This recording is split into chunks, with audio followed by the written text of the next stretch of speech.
5절에서 6절을 우리 함께 보겠습니다. 5절에서 6절을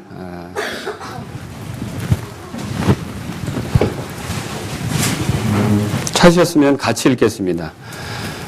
또한 사람이 우승하려고 애써도 법대로 하지 아니하면 관을 얻지 못하며 수고하는 농부가 먼저 열매에 참여하는 자가 되어야 마땅하니라. 아멘. 기도하겠습니다. 하나님 아버지 감사합니다. 오늘 밤에도 우리가 주의 말씀이 필요해서 함께 모였습니다. 하나님께서 이 말씀을 통해 성도들을 일깨우시고 또 이 시간에 이 말씀을 통해서 우리 모두가 어떻게 살아야 할지를 하나님 말씀으로 가르침 받을 수 있게 인도해 주옵소서. 제가 부족하지만 주님의 긍휼과 권능 속에서 오늘도 하나님 말씀을 전할 수 있기를 간절히 원합니다. 도와주시고 하나님께 영광이 되게 해주시고 사랑하는 성도들에겐 유익과 복이 될 수 있도록 인도해 주옵소서. 주님께 요청합니다. 감사합니다. 예수님의 이름으로 기도합니다. 아멘. 자, 우리가 지난 시간에 디모데후서 2장 4절을 통해서 살펴본 내용은 복음을 위해 사는 게 그 고난 가운데 있는 삶이다. 그걸 살펴봤어요. 그런데 쉽지 않다는 거죠. 그 쉽지 않다는 걸 설명하면서 군사라는 그 그림을 바울이 쓰고 있습니다. 여러분 군대 가는 게 쉽지 않다는 것을 전쟁할 때 쉽지 않다는 것을 우리가 알고 있지 않습니까? 그래서 복음을 위해서 사는 것은 고난 가운데 있고 쉽지 않다. 그렇지만 이미 앞에서 뭐라 그랬냐면 바울은 디모데에게 복음의 전달자가 되기를 원해요. 예수님께로부터 받은 그 복음을 바울이 디모데에게 전했을 때 디모데는 그것을 받아서 그냥 자기가 혼자 누리고 있는 게 아니라 자기도 물론 그것을 누리지만 신실한 사람들에게 그걸 가르쳐서 그 사람들이 또 다른 사람들을 가르치기를 원하고 있다는 거죠. 그러면 고난스러워도 복음을 위한 수고는 계속되어야 되는 거 아닙니까? 그렇죠? 그러면 이런 복음을 위한 수고가 계속되도록 격려하고자 자, 이번엔 이제 두 번째 그림, 세 번째 그림을 씁니다. 그래서 지난주에 군사라는 이미지를 사용했다면 오늘은 이기려고 애쓰는, 그래서 우승하려고 애쓰는 경주자의 모습을 하나 등장시키고 그 다음에 또 등장시키는 것은 뭡니까? 여기 보니까 농부, 땀 흘려 수고하는 농부의 그림을 이렇게 보여주면서 격려하는 거죠. 그래서 오늘 저는 여러분들에게 그 복음을 위한 수고라는 제목으로 말씀을 드리려고 합니다. 복음을 위한 수고. 우리가 먼저 잠깐 하나님 말씀을 한 군데 봤으면 좋겠습니다. 고린도전서 15장입니다.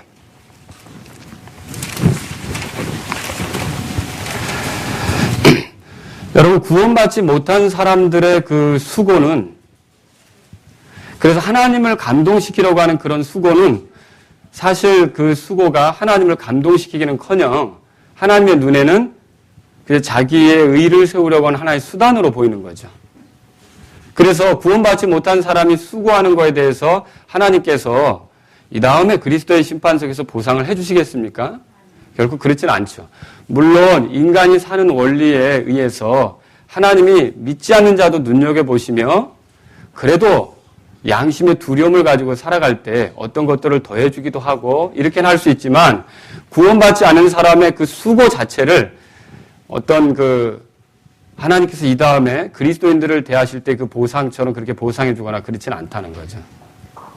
그 구원받은 자들은 어때요? 그러면 구원받지 못한 자들은 그렇지만 구원받은 자들은 구원받은 은혜의 기초 위에서 수고를 하게 될 때 하나님께서는 그 수고, 그러니까 은혜를 힘입어서 하나님의 영광을 나타내려고 하는 수고를 할 때 하나님께서는 그 수고를 기뻐하시겠습니까? 네, 기뻐하시죠. 여러분과 제가 주님 앞에서 구원받고 살아가면서 하는 수고에 대해서 우리가 오늘 생각해 보자는 거죠. 바울은 이렇게 말하고 있습니다. 고린도서 15장 거기 58절에 고린도 교회 형제들에게 뭐라고 말하냐면 다 같이 읽겠습니다. 58절에 15장 58절 그러므로 내 사랑하는 형제들아 너희는 굳게 서서 흔들리지 말고 항상 주의 일을 넘치게 하라. 너희 수고가 주 안에서 헛되지 않은 줄 너희가 아느니라. 예, 너희 수고가 헛되지 않다. 그러니까 이게 무슨 말입니까? 수고를 더 열심히 하려고 해라. 결코 주님 앞에서 한 수고는 헛되지 않다. 구원받은 은혜에 감사해서 주님을 영화롭게 하기 위해서 한 수고는 헛되지 않다. 바울이 그렇게 말하고 있는 거죠. 실제로 또 빌립보서 2장 16절에 이렇게 써 있습니다. 생명의 말씀을 제시하하나니 이로써 나는 내가 헛되이 다름질하지 아니하고 헛되이 수고하지 아니한 것에 대해 그리스도의 날에 기뻐하리라. 그러니까 무슨 말입니까? 복음을 전하기 위해서 부지런히 수고했던 것이 그리스도의 날에 결코 헛되지 않을 것이다라고 하는 확신이 있었다는 거죠.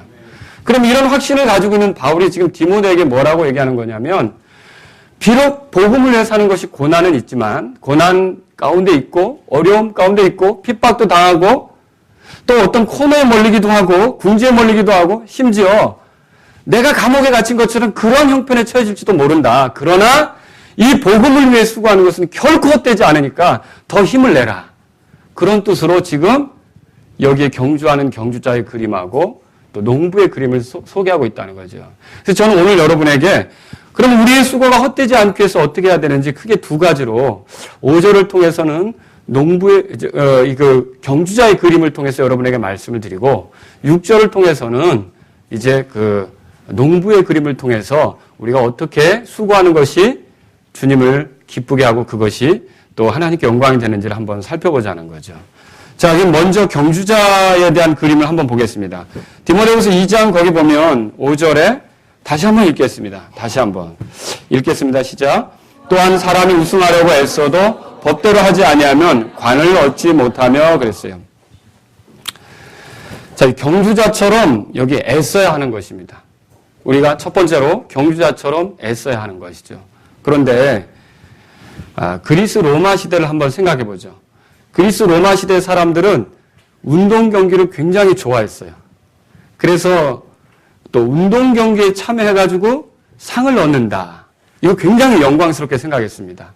그리고 실제로 운동 경기에 참여해서 상을 얻고 그 마을로 돌아갔다. 그 마을 대표로 나갔는데 그럼 그 마을에서는 거의 그 사람을 영웅 대접합니다. 영웅 대접하는 거죠. 그래서 그 당시에는 그 그리스 발칸반도 지역 중심으로 해서 올림피아드 게임, 그러니까 올림픽 게임이죠. 지금으로 말하면 옛날에 오래된 그런 올림픽 게임인데 이런 올림픽 경기가 치러질 때 사람들이 지대한 관심을 보였다는 거죠. 그리고 또 이런 올림픽 경기뿐만 아니라 지역으로 마치 예선전처럼 치러지는 거라든지 아니면 소규모로 어떤 지역과 어떤 지역이 대항해서 하는 운동 경기가 벌어지면 상당한 관심을 가지고 그것을 지켜보고 또 거기에 참여하려고 했던 것이 그리스 사람들이라는 거죠. 그런 그림을 우리가 생각해 볼 필요가 있습니다. 근데 그때 그 사람들이 열심히 해서 관을 얻게 된다. 그럼 무슨 관을 줬느냐? 금메달도 아니고 은메달도 아니고 그 월계수라고 하는 나무에 그 줄기를 이렇게 엮어서 그 머리에 쓰여주는 거예요. 그거는 고린도전서 9장 27절에 보면 썩을 관이에요. 썩어 없어질 관이라고요. 여러분도 읽어보셨겠지만. 그런데도 그 썩어 없어질 관을 위해서 얼마나 노력을 하는지. 근데 저와 여러분들은 이 다음에 썩지 않을 관을 얻게 되는 걸 믿으십니까? 그럼 우리가 그렇게 썩지 않을 관을 얻게 될 그런 그 우승을 하기를 원하는, 승리를 하기를 원하는 그런 그리스도인들로서 그럼 우리가 중요하게 생각해야 될 게 뭐냐 이거죠. 애쓰되 법대로 하는 것을 애써야 된다는 것입니다. 여기 그래서 그 5절에 뭐라고 써 있습니까? 애써도 법대로 하지 아니하면 소용이 없다는 의미예요. 여러분 찾으셨습니까? 그렇죠. 그래서 법대로 하지 않으면 상도 없다. 이것이 그 당시에 경기 질서예요. 규칙이에요. 법대로 하지 않으면 소용이 없다. 그럼 여기 법대로 하지 않으면 안 된다고 할 때 이 법대로라고 하는 의미는 우리가 크게 두 가지로 여러분에게 이제 소개해 드릴 수 있습니다. 법대로. 그러면 어떤 의미입니까? 첫 번째로 하나는 운동 경기에 참여하기 위해서 훈련을 할 거 아닙니까? 준비할 거 아닙니까? 아직 경기는 이루어지지 않았습니다. 그 시합은 치러지지 않았다는 거죠. 시합 치러질 날이 많이 남아 있어요. 그런데 그때 이 사람이 경주에 참여할 사람이라면 그 도시민에게 모범적인 삶을 살아야 된다는 거죠.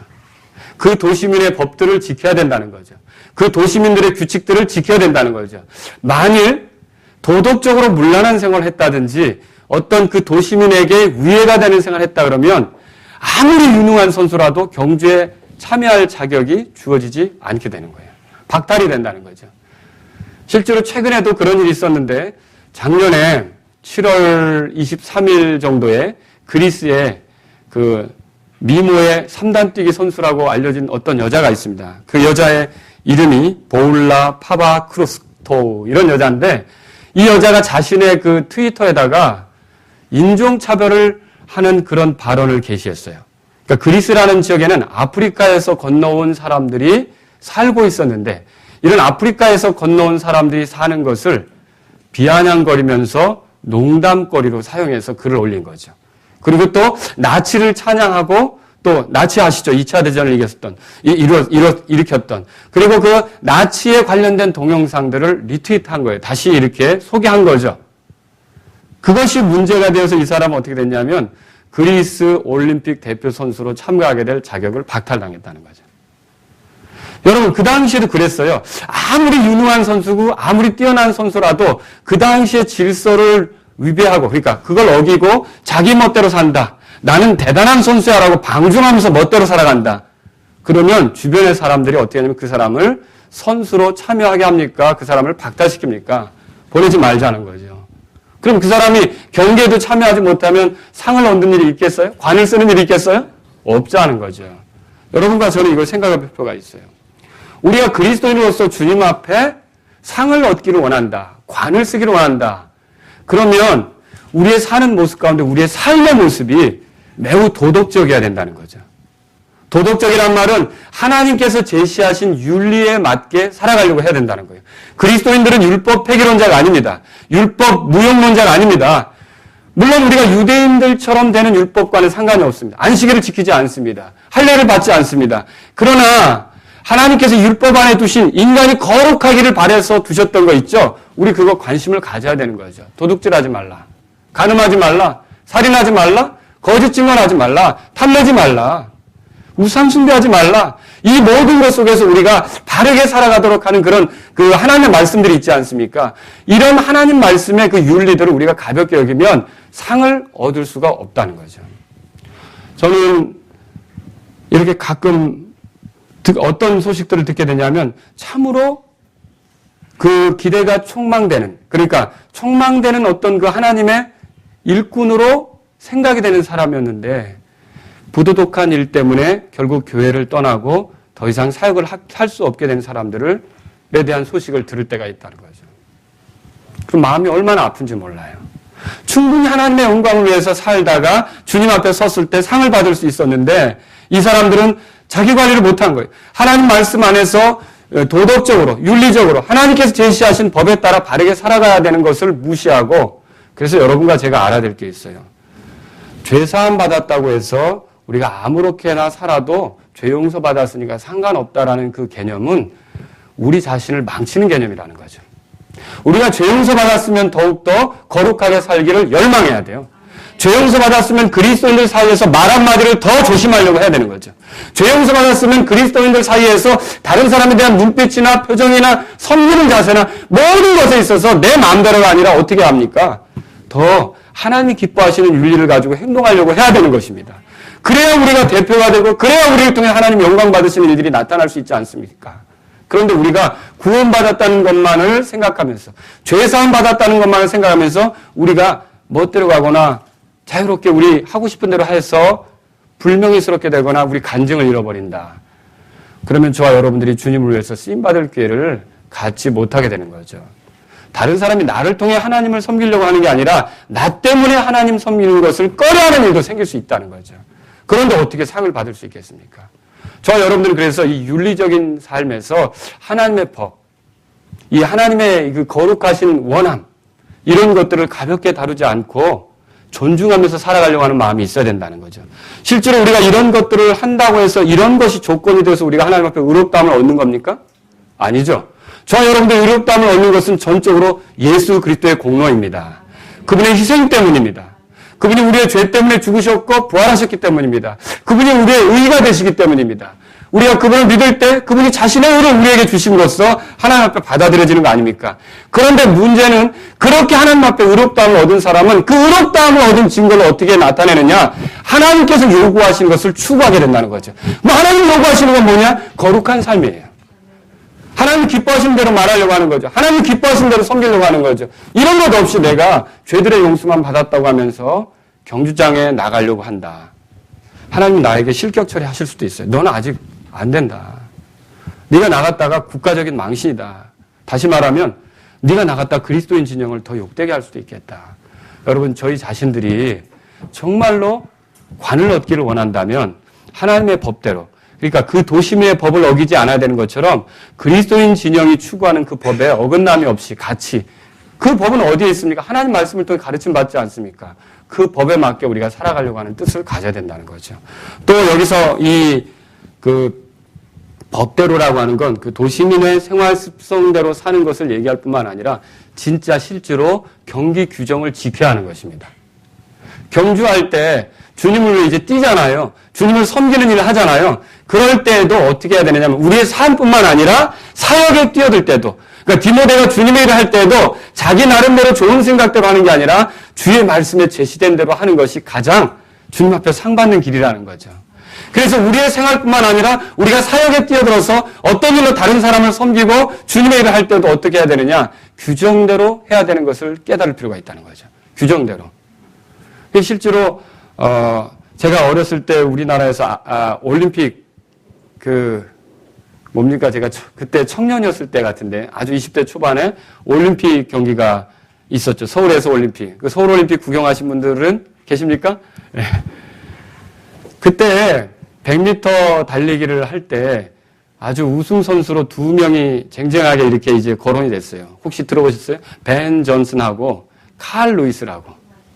예, 네, 그때 살았던 분은 알아요. 저기 모르지만 어린 학생들은. 내가 태어나기도 전 일인데요. 라고 이제 넘어가실 분들이 있습니다. 그런데 두 사람이 라이벌이었는데 열심히 달려서 어떻게 했냐면 벤 존슨이라고 하는 선수가 먼저 골인을 했어요. 그래서 금메달을 따는 그런 사람이 됐던 거예요. 근데 얼마 있다가 금지 약물을 복용한 게 드러났어요. 그래서 어떻게 되냐면 그 금메달을 박탈당했어요. 그리고 두 번째로 들어온 칼 루이스가 금메달을 따게 됐다고요. 그러니까 뭐가 문제였어요? 경기 규정을 어겼다는 거죠. 또 1904년에 세인트루이스 올림픽에서도 그런 비슷한 일이 있었어요. 미국 선수였는데 프레드 로츠라고 하는 마라톤 선수가 있었어요. 이 선수가 열심히 경주를 해서 골인 지점을 제1번으로 통과했어요. 그래서 금메달이 확정이 됐다고요. 금메달을 따게 된 거죠. 그런데 나중에 이 사람이 뭐가 드러나냐면 달리기를 하다가 다리에 쥐가 나서 주저앉았는데 차량에 의지해서 그 차를 타고 어디까지 왔다가 경주장에 또 와서 나타나는데 1번으로 나타난 거예요. 그래서 골인을 한 거죠. 심판들이 그걸 알게 된 거예요. 그래서 어떻게 됐겠습니까? 당연히 금메달을 박탈냈어요. 그래서 그 당시에 2등으로 들어왔던 토머스 힉스라고 하는 사람이 우승자로 드러나게 됩니다. 우승자로. 그러면서 이 부당한 일을 했던 사람에겐 그 당시에 어떤 처벌이 내려졌냐면 영구 출전 금지. 영구 출전 금지. 예. 여러분 그 당시 그런 처벌이 내려졌다는 거죠. 그럼 뭐예요? 법대로 경주하지 않으면 아무리 빨리 가도 아무리 잘했어도 상이 있어요? 없어요? 없는 거라는 거죠. 여러분 그래서 우리가 주님의 일을 하더라도 교회가 세워지더라도 하나님의 법대로 세워져야 된다는 걸 믿으시기 바랍니다. 그래서 우리가 아무리 수고했어도 법대로 하지 않으면 소용이 없다는 원리를 우리의 삶에 적용할 때 이제 중요한 건 뭐냐? 법이 중요해지는 거예요. 그럼 법이 뭐냐? 우리에게 법은 뭡니까? 우리가 무엇을 믿어야 될지 결정하는 법. 우리가 어떻게 실행해야 될지 결정하는 법. 이 법은 뭡니까? 하나님 말씀이라는 거죠. 여러분 그렇게 믿으십니까? 하나님 말씀이 우리의 법이 되는 거예요. 만약 그래서 하나님 말씀에 맞지 않는, 그러니까 하나님 말씀이 말하지 않은 걸 믿으면 헛된 믿음이 돼요. 하나님 말씀이 말하지 않은 것들을 마치 하나님 말씀에 도전하는 것들을 내가 추구하게 되면 헛된 수고가 되는 거죠.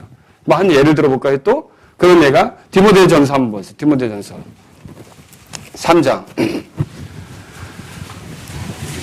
얼마 전에 이제 우리 김 목사님하고 이렇게 오면서 이제 여자 목사 얘기를 하게 됐어요. 근데 이제 우리가 나눈 얘기는 그거였어요. 진짜 여자 목사들 대단합니다. 그 소리였어요. 대단합니다. 그랬어요. 왜냐하면 남자들도 우리도 목사 일 하기 힘든데 그걸 하고 있으니 대단합니다. 이런 얘기를 나눴었던 거죠. 근데 실제로 성경에서 뭐라고 얘기하는지 한번 보십시오. 3장 2절에. 우리 목사를 교회 감독이라고 하지 않습니까? 3장 2절에. 그러므로 감독은 반드시 책망받을 것이 없으며, 그러니까 목사는 그 소리예요. 목사는 반드시 책망받을 것이 없으며 한 아내의 뭐라고 돼 있어요? 목사는 남편이 하는 거예요? 아내가 하는 거예요? 남편이 하는 거죠. 근데 여자 목사들은 그럼 뭐예요? 지금 법대로 하는 겁니까? 법대로 안 하는 겁니까? 예, 열심히 수고는 했지만 거기에 대한 상이 있겠냐는 거죠. 없다는 것이죠. 여러분 이 점에 대해서 하나님 말씀을 도전하는 거예요. 그 위에도 보세요. 디모데전서 2장 12절. 그러면 제가 더 덧붙여서 말씀드리는데 12절 보세요. 다 같이 읽겠습니다. 오직 나는 여자가 가르치거나 남자에게 권위를 행사하는 것을 허락하지 아니하노니 다만 조용할지니라. 물론 여기서 조용하란 말이 입도 뻥끗하지 말라는 그런 말은 아닙니다. 그죠? 서로 대화하고 교제할 수 있잖아요. 여기서 조용하라는 의미는 여자가 어떤 권위를 가져서 교회에서 말씀을 선포하고 가르치고 남자들 위해 머리처럼 군림하고 이런 역할을 하면 안 된다는 거죠. 이 교회 질서 차원에서 하나님께서 그렇게 정하신 거예요. 그럼 이런 법이 있는데도 불구하고 열심히 그렇게 뛰면 뭐가 같은지 아세요?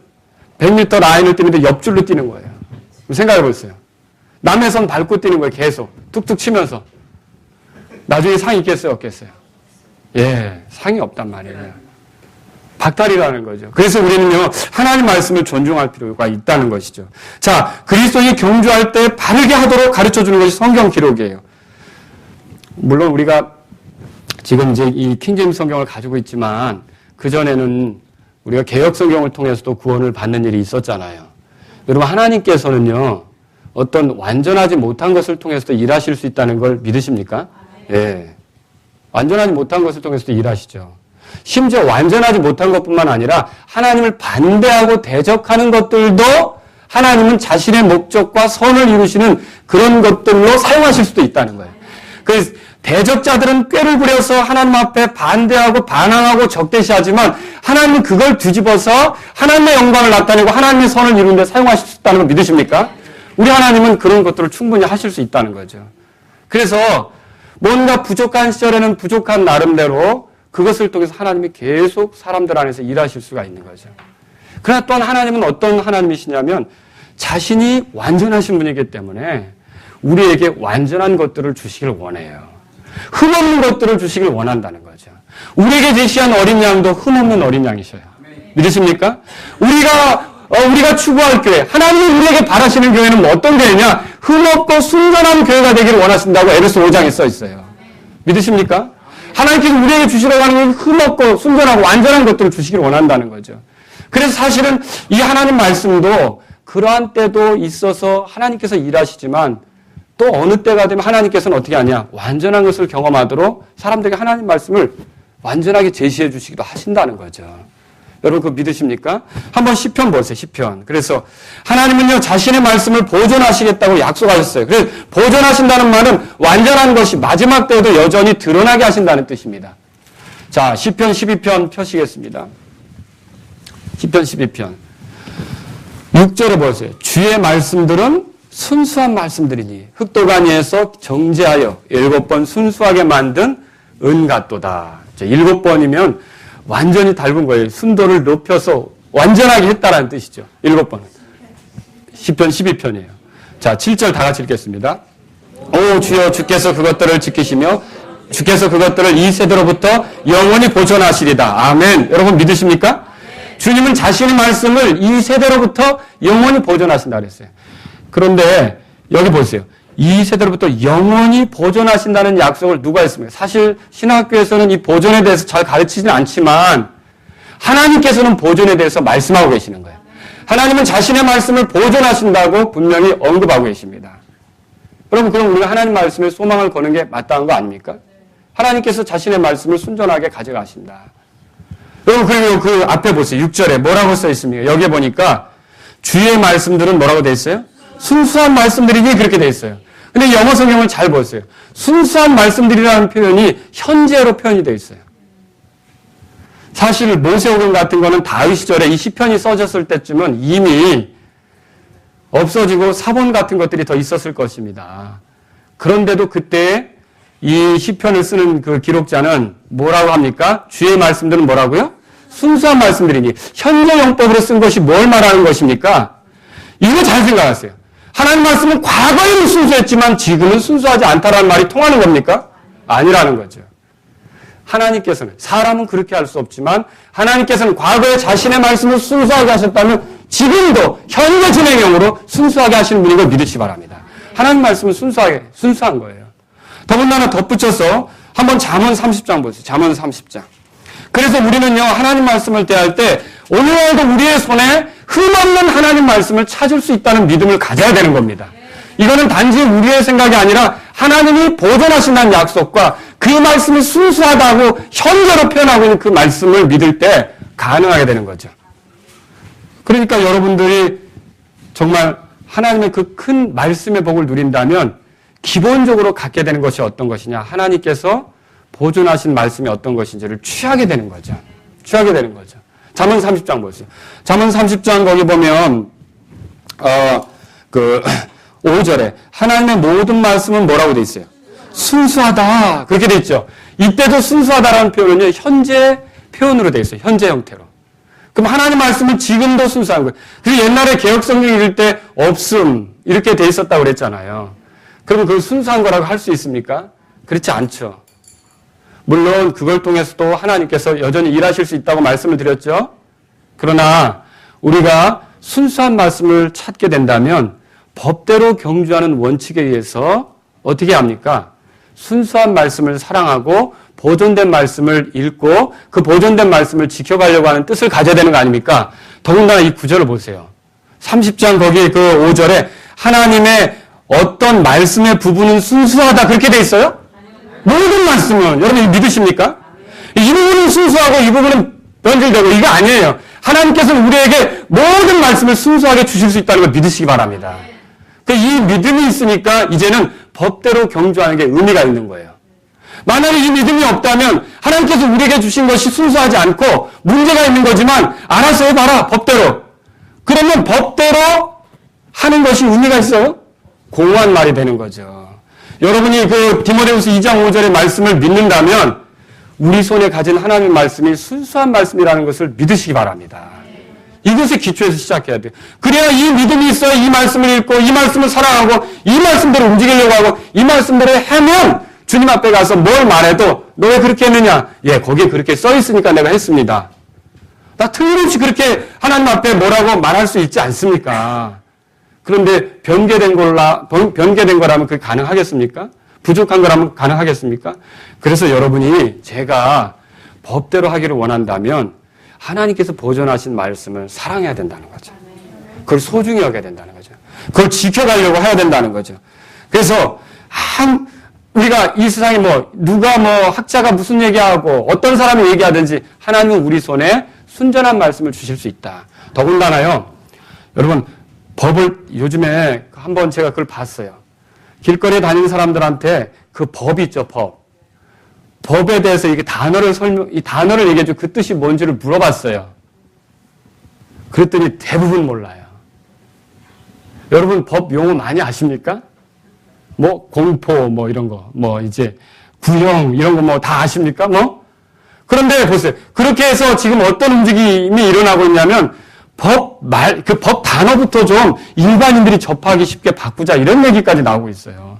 근데 만약 그렇게 하면 이제 변호사들이나 아마 그쪽에서 일하시는 분들이 좀 밧줄이 좀 줄어들지도 모르겠어요. 그들만 아는 것이어야 하는데. 그죠? 우리가 그 분야에 무식하고 모르니까 좀 도와달라고 기대는 거 아닙니까? 근데 우리도 아는 용어가 돼버리면 내가 해버리지 어떤 사람 그럴 거 아닙니까? 그죠?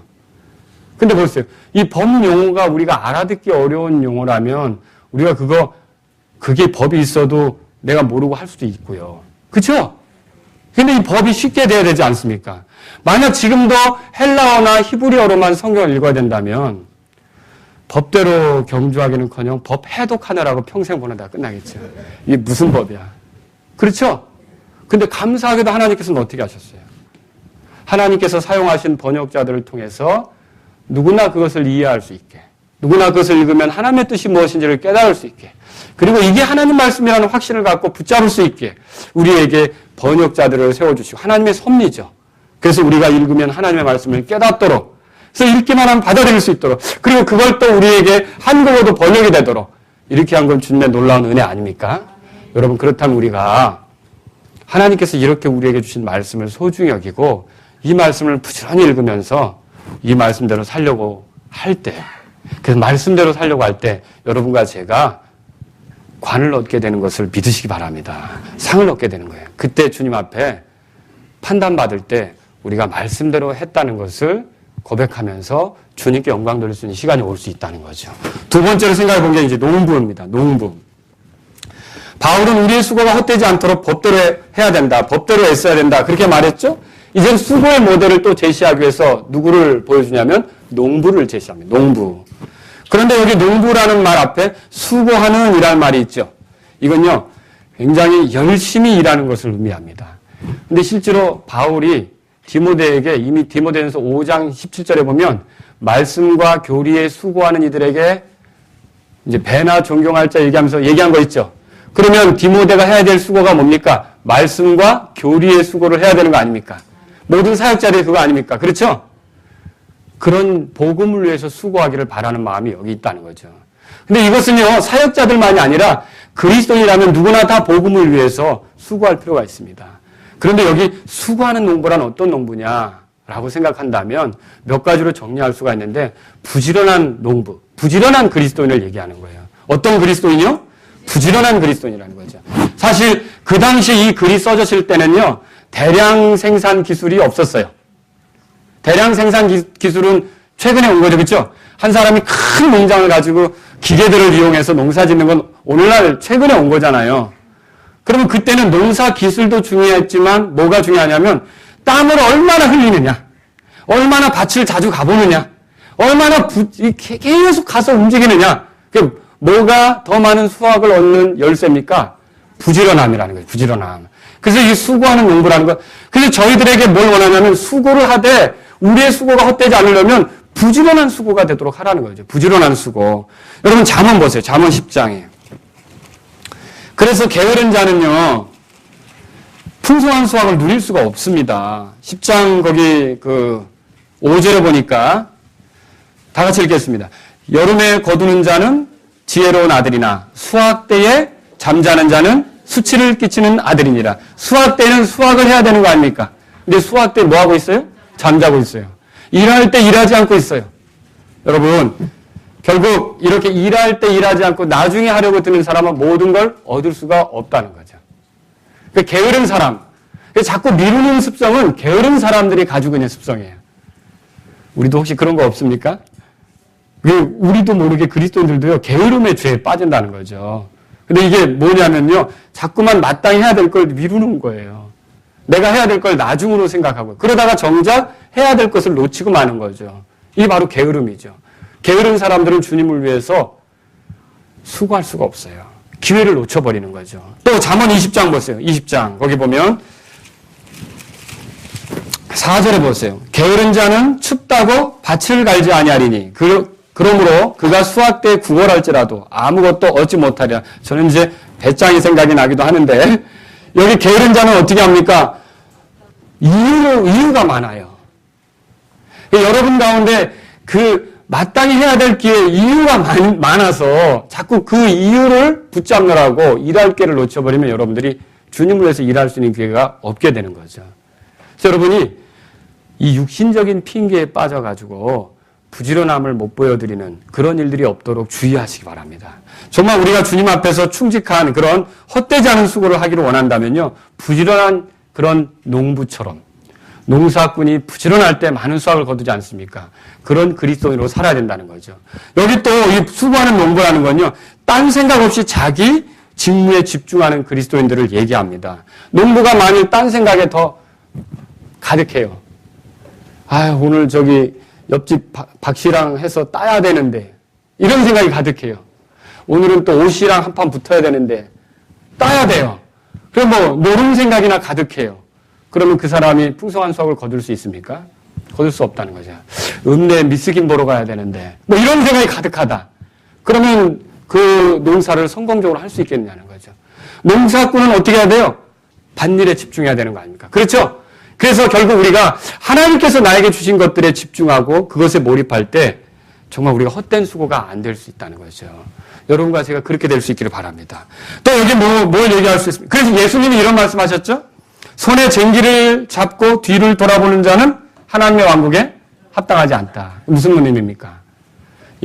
자기에게 주어진 것에 집중하지 않고 자꾸 한눈을 팔고 다른 쪽에 마음을 두고 이렇게 하면 수확할 수가 없다는 거죠. 열매가 없다는 거죠. 여기 수고하는 농부는 또 세 번째로요, 인내하는 그리스도인을 얘기합니다. 어째서 그렇습니까? 농부에게 정말 필요한 게 인내예요. 농부처럼 단조로운 생활이 없어요. 앞에 나온 군사는요, 단조롭진 않아요. 전쟁터가 막 바뀌잖아요. 적들도 막 바뀌잖아요. 그죠? 그렇잖아요. 그렇죠? 맨날 한 군데에서만 싸우는 건 아니지 않습니까? 근데 농부는 어때요? 어제 간 밭, 오늘도 또 가야 돼요. 내일도 또 가야 돼요. 그거 얼마나 단조로워요. 그죠? 운동선수는요, 운동선수도 굉장히 재미있습니다. 스타예요, 스타. 잘하는 운동선수는 사인받으러 쫓아오기도 하고요. 또 어때요? 오늘날 같으면요, 광고에 모델로 출연해달라고 요청도 오고요. 팬클럽이 있다면, 편지도 받고요. 인터넷에 팬 사이트가 있다면, 댓글도 올라오고요. 그거 답변하는 재미도 있고요. 오늘 또, 서포터가 이렇게 늘어났네? 확인하는 재미도 있고요. 지루하지 않죠. 근데 농구는 어떻게 해요? 어제 간 밭, 오늘도 가요. 오늘 간 밭, 내일도 갈 거예요. 계속 똑같은 거 가지 않습니까? 거기에 필요한 게 뭘까요?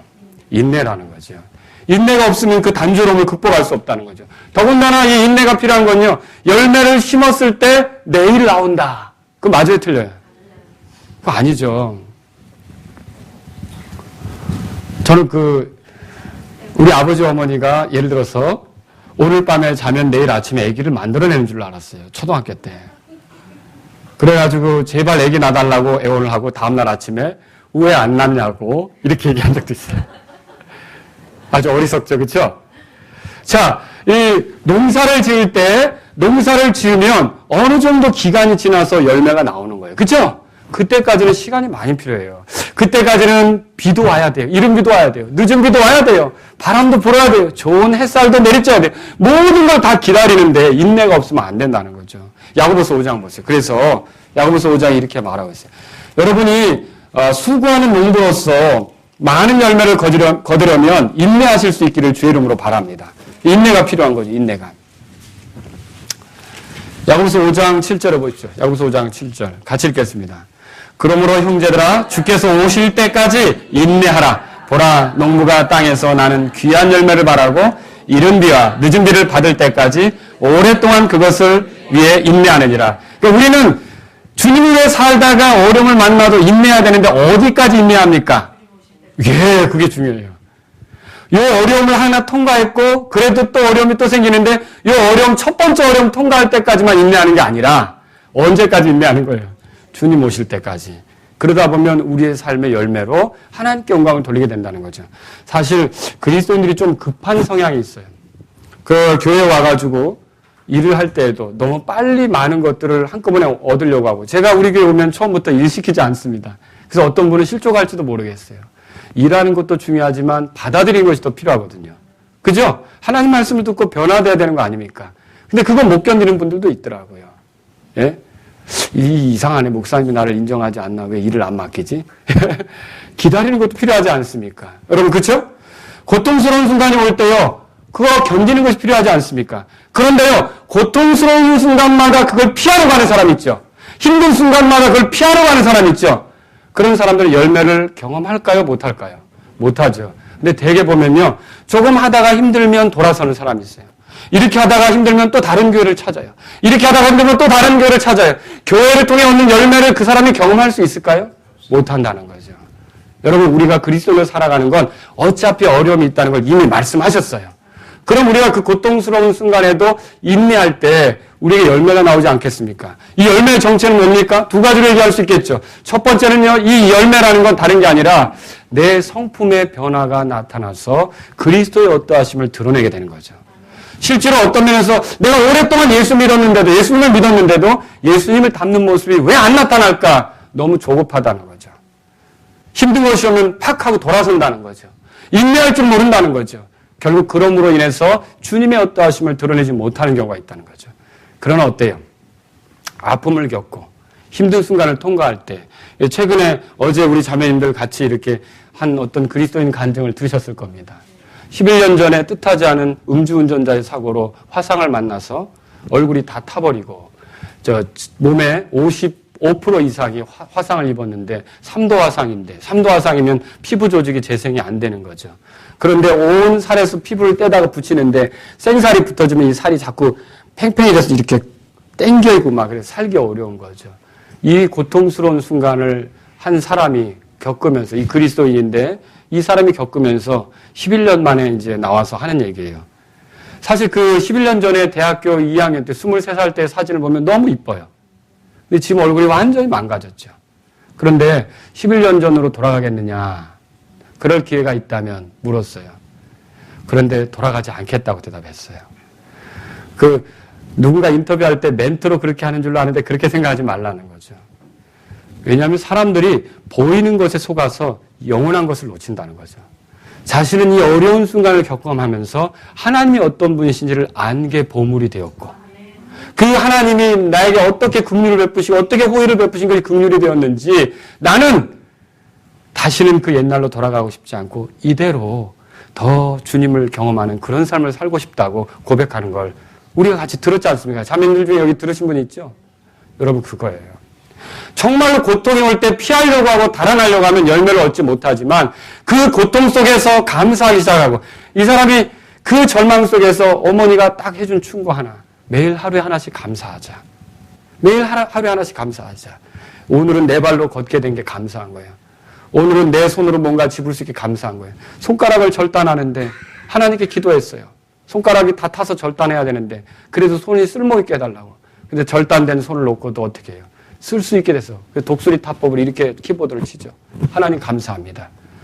여러분, 우리가 어려울 때 피하려고 할수록 열매는 사라지는 거예요.